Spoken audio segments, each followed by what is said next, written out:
అనేక సూక్ష్మ పోషకాలు, విటమిన్స్, మినరల్స్ అన్నిట్లో ఉన్నట్టే ఉంటాయి.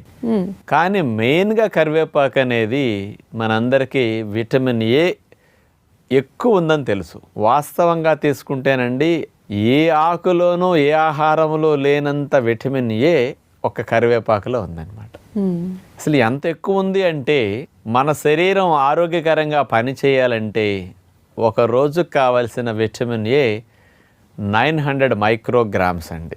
శాకాహారాల్లో విటమిన్ ఏగా మనకి లభించదు, బీటా కెరోటిన్గా ఉంటుందన్నమాట. ఈ బీటా కెరోటిన్ అనేది అట్లా ఉన్న ఆహారాలు మనం తీసుకున్నప్పుడు మన శరీరం లోపలికి వెళ్ళాక లివర్లో ముఖ్యంగా ఈ బీటా కెరోటిన్ అనే దాన్ని మన లివర్ విటమిన్ ఏగా కన్వర్ట్ చేస్తుంది. అందుకని మనకు బీటా కెరోటిన్ తినాలి అంటే ఒక రోజుకి 2400 మైక్రోగ్రామ్స్ బీటా కెరోటిన్ ఉంటే ఒక రోజుకి సరిపోతుందండి. ఓకే.